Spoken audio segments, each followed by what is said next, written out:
नमस्कार, आप देख रहे हैं हल्ला बोल टीवी। मैं हूं अंकित कुशवाहा आपके साथ। छठ पूजा के 2-3 दिनों के बाद पहले चरण की वोटिंग हो सकती है और क्यों ऐसा हो रहा है, आइए जानते हैं हल्ला बोल टीवी के संपादक दीपक शर्मा से। ऐसा इसलिए हो रहा है अंकित, क्योंकि चुनाव आयोग चाहता है कि छठ पूजा में जो बड़ी संख्या में लोग आए बिहार छठ पूजा मनाने, जो कहीं दूसरे जगह रहते हैं, दूसरे राज्यों में नौकरी करते हैं, मजदूरी करते हैं, गाड़ी चलाते हैं या फिर विभिन्न कारणों से दूसरे राज्यों में रहते हैं, वे छठ पर बिहार जरूर आते हैं, अपने गांव जरूर आते हैं और यहीं के वोटर हैं। उनके लिए यह व्यवस्था की जा रही है कि छठ पर्व के 2 से 3 दिन बाद पहले फेज की वोटिंग होगी। और इससे क्या फायदा होगा? इससे बड़ा चुनाव आयोग चाहता है कि मत प्रतिशत बढ़े, ज़्यादा से ज़्यादा लोग मतदान करें। तो इससे ये होगा कि छठ पर्व मनाने जो लोग भी बिहार आएंगे वे अपना वोट डालकर जाएंगे। तो इसीलिए यह कहा जा रहा है कि पहले फेज की जो वोटिंग है वो छठ पर्व के 3 से 4 दिन या 2 से 3 दिन के बाद हो सकते हैं। अब चुनाव आयोग की कोशिश है कि वोटिंग प्रतिशत बढ़ाया जाए और इससे वोटिंग प्रतिशत तय बढ़ेगा।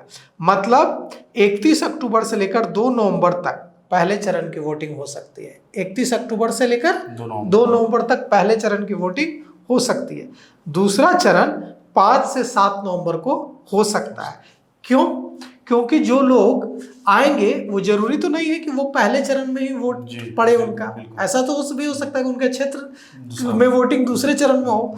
तो छठ के आसपास अगर ज़्यादा लंबा गैप हुआ तो वे लोग अपना कामकाज छोड़कर तो ज़्यादा दिन नहीं रह पाएंगे, तो वे लोग वापस चले जाएंगे।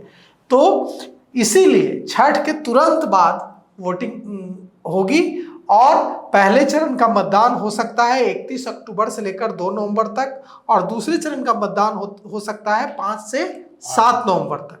और छठ पूजा है, छठ पर्व है 28 अक्टूबर को खत्म हो रहा है। तो 28 अक्टूबर को जो लोग आएंगे वो 2 नवंबर और मतलब 4-5 दिन और रुक जाएंगे, क्योंकि वोट डालकर ही जाना है। छठ पर्व बिहार का महापर्व है। अब बिहार तक सीमित नहीं रहा है, पूर्वांचल तक सीमित नहीं रहा है, बिहार और यूपी तक सीमित नहीं रहा है, पूरी दुनिया में मनाया जा रहा है। और नरेंद्र मोदी की सरकार ने छठ पर्व को जो सांस्कृतिक धरोहरों की सूची है यूनेस्को की, उसमें शामिल कराने का फैसला किया है। तो छठ पर्व जो है वो हमारा महापर्व है और चुनाव लोकतंत्र का महापर्व है। तो जो लोग महापर्व मनाने आएंगे अपने अध्यात्म का, वो लोग लोकतंत्र का महापर्व भी मना कर जाएंगे। तो कोशिश ये है कि जो लोग भी आए छठ में वो वोट डालकर ही जाए। अब देखिए, इसके पीछे जो बात कही जा रही है वो ये कही जा रही है कि 2 फेज में इस बार वोटिंग क्यों होगी। पिछली बार तो 3 फेज में हुई थी, इसलिए क्योंकि वक्त ही नहीं बचा है। स्पेशल इंटेंसिव रिवीजन हो गया है। स्पेशल इंटेंसिव रिवीजन के बाद फाइनल वोटर लिस्ट जारी कर दी गई है। 7 करोड़ 42 लाख लोग इस बार वोट दे सकेंगे। अब ये 7 करोड़ 42 लाख लोग जो फाइनल वोटर लिस्ट में जिनके नाम हैं, वे ज़्यादा से ज़्यादा वोट करें, ये सुविधा देने का काम किसका है? चुनाव आयोग का है। तो चुनाव आयोग ने इसकी तैयारी शुरू कर दी है। बिहार में 6 या 7 अक्टूबर को चुनाव का ऐलान हो सकता है।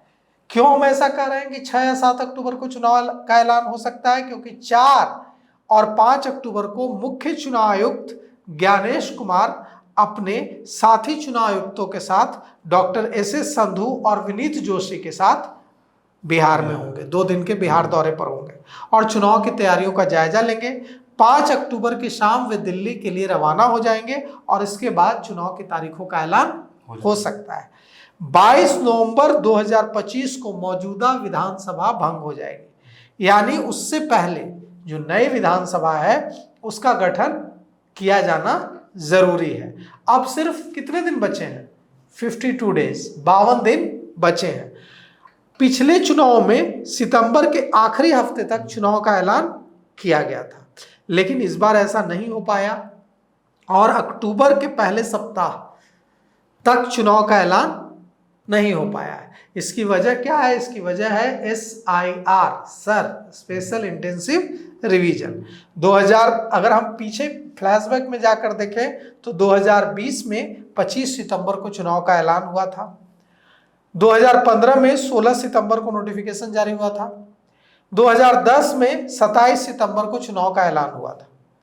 लेकिन इस बार देर हुई है और देर की वजह है SIR, और इसीलिए इस बार 3 चरणों में या 3 से ज्यादा चरणों में कराया जाना चुनाव संभव नहीं है, मुमकिन नहीं है। इसीलिए कहा जा रहा है कि 2 चरणों में चुनाव होगा।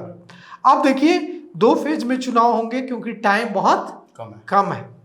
अब SIR के कारण देर हुई है, और जो रिप्रेजेंटेटिव ऑफ पीपल एक्ट 1950 का सेक्शन 13 है और सेक्शन 14 है, वो कहता है कि बिना वोटर लिस्ट के जारी हुए चुनाव नहीं कराया जा सकता। अब चुनाव आयोग के कंडक्ट ऑफ इलेक्शन रूल्स में भी चुनाव के ऐलान से पहले वोटर लिस्ट जारी करना जरूरी है, अनिवार्य है।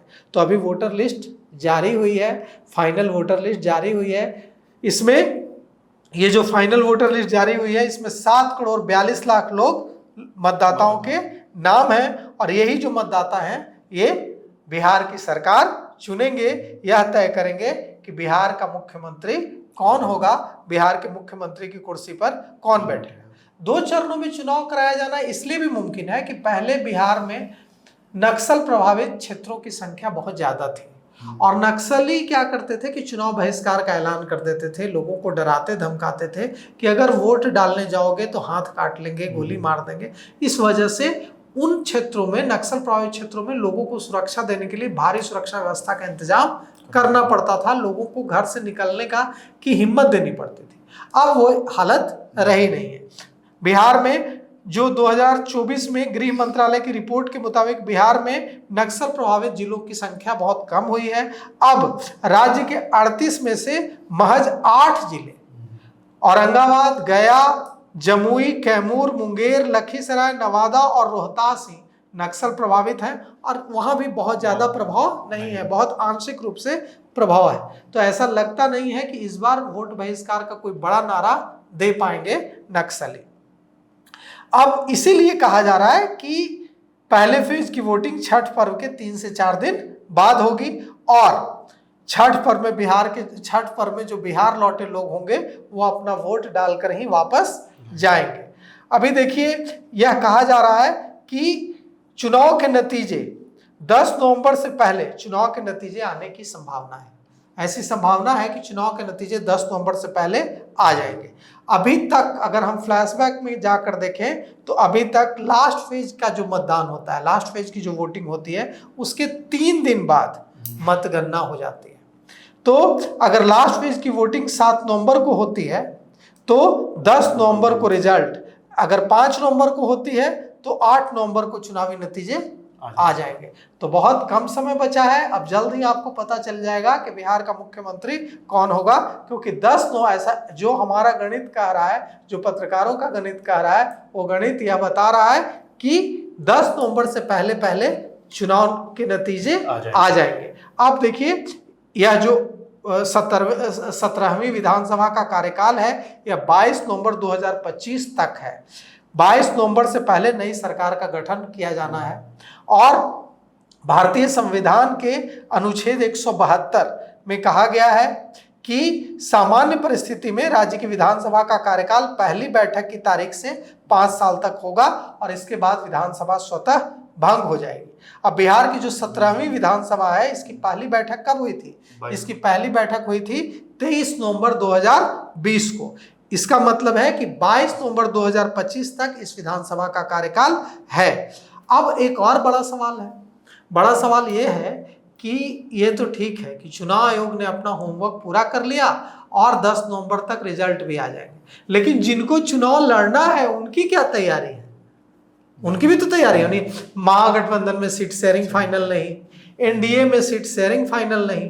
तो हम आपको जानकारी दे दें कि सीट शेयरिंग, ये पार्टियां जो हैं, एनडीए की पार्टियां और महागठबंधन की पार्टियां भी बैठी हुई नहीं है, रात दिन एक किए हुए हैं सीट शेयरिंग को लेकर। और 8 अक्टूबर को दिल्ली में राष्ट्रीय जनतांत्रिक गठबंधन के सभी घटक दलों की बैठक होगी। इसमें पार्टी के बड़े नेता शामिल होंगे, और सीट शेयरिंग पर फैसला होगा। महागठबंधन में सीटों का बंटवारा 10 अक्टूबर से पहले होने की संभावना है। मतलब 8 अक्टूबर को एनडीए में जो एनडीए की जो दिल्ली में बैठक होगी सभी घटक दलों की, इसमें सीट शेयरिंग का फैसला हो जाएगा, औपचारिक ऐलान भी कर दिया जाएगा 8 अक्टूबर को। और कहा जा रहा है कि 10 अक्टूबर से पहले महागठबंधन भी RJD, Congress, VIP, CPIML, CPI, CPM, JMM, Lojpa, जो पशुपति पारस की पार्टी है, तमाम पार्टियां जो है वो ऐलान कर देंगी अपनी सीटों का, अपनी सीट शेयरिंग का। और आपको पता ही है कि सीट शेयरिंग को लेकर कितना कुछ चल रहा है और क्या हालत है। एनडीए में हालत यह है कि जो फॉर्मूला बना है वो बना है 102, जनता दल यूनाइटेड, बीजेपी 101, चिराग पासवान 22, मांझी 8, कुशवाहा 4 और मुकेश सहनी 6। अब आप कहेंगे कि मुकेश सहनी 6 कैसे, वो तो महागठबंधन में है। महागठबंधन में है लेकिन नाराज है ना, थोड़े 60 सीटें मांग रहे थे और महागठबंधन में जो सीटों का बंटवारा हो रहा है उसके मुताबिक उन्हें 15-20 से ज्यादा सीटें मिलती नहीं दिख रही है। तो पिछली बार जिस तरह से 2020 में वे बीच प्रेस कॉन्फ्रेंस से उठ गए थे कि तेजस्वी ने पीठ में छुरा घोंप दिया, इस बार भी ऐसा हो सकता है। इसीलिए मुकेश सहनी के लिए एनडीए में 6 सीटें रखी गई हैं। अब महागठबंधन में सीटों का गणित बड़ा उलझा हुआ है और अभी कुछ भी कहना मुमकिन नहीं है। 50-55 सीटों पर मनाने की कोशिश कांग्रेस को हो रही है। कांग्रेस कभी संकेत देती है कि मान गए हैं, कभी फिर से स्टैंड ले लेती है कि नहीं 70 से कम में नहीं लड़ेंगे।